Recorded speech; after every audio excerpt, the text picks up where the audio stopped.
पहली बात तो ये है कि चूँकि आपको भी पता है कि एक हो रही है सियासत और एक हो रही है इबादत। जो सियासत करने वाले हैं उन्होंने पीडीएम को जिस तरह से आपके सामने था कि एक दूसरे की ताबूत में कील ठोकने में मसरूफ़ अमल है, और सियासत को जब आप ज़ात के लिए इस्तेमाल करते हैं और आप सिर्फ उस सियासत को रोज़गार और अपने बच्चों के कारोबार के तहफ़्फ़ुज़ का ज़रिया बनाते हैं, तो अल्टीमेटली फिर वो वही असर होता है जो पीडीएम का हुआ है और जिसकी इस वक्त जो है रूह प्रवास कर चुकी है और कनीज़ें और जाली राजकुमारी की चीखें आओ बका और बैन आप सुन रहे हैं। जो दूसरी साइड है जिसको हम सियासत को इबादत समझ के कर रहे हैं,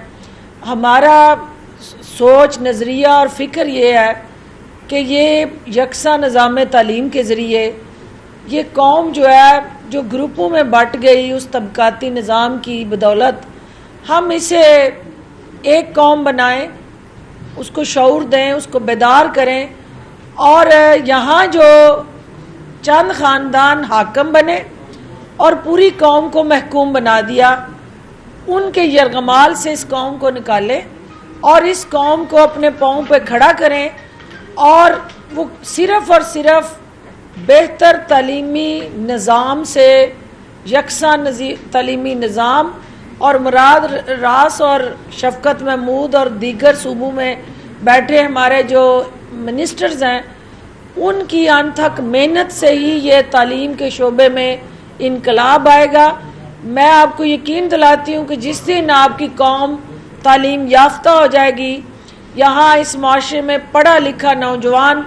अपनी किस्मत के फ़ैसले करेगा, तो फिर ये बबलू डबलू वहाँ लंदन में बैठ के आपके बच्चों को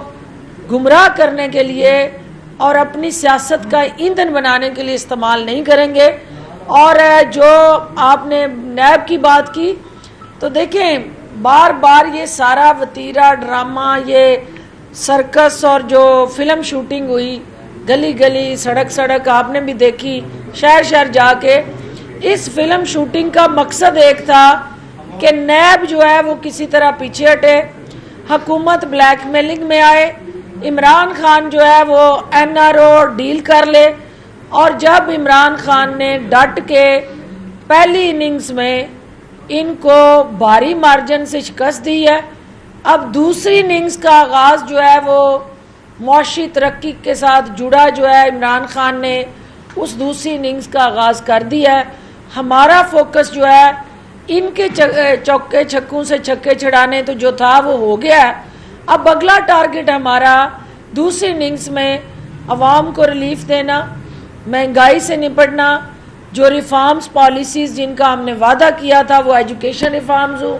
या हेल्थ रिफॉर्म्स हों, सोशल रिफॉर्म्स हों, इलेक्टोरल रिफॉर्म्स हों, हमारी जो कॉन्स्टिट्यूशनल रिफॉर्म्स हैं, हमारे ओवरऑल जो लीगल रिफॉर्म्स होने वाली हैं, तो इन सारी रिफॉर्म्स की तरफ वज़ीर आज़म इस इनिंग्स में हर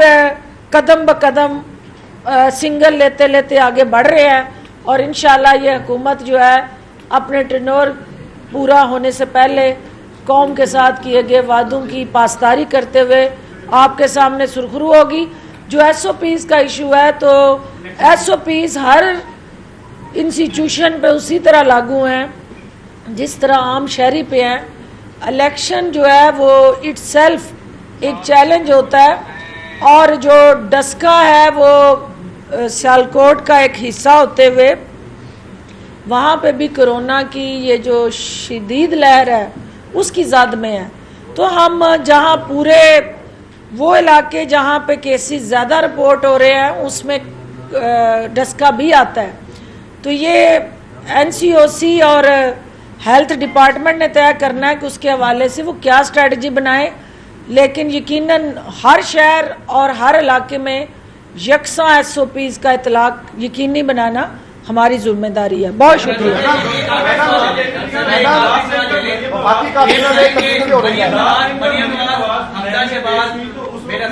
बेटे वो आप कर चुके हो,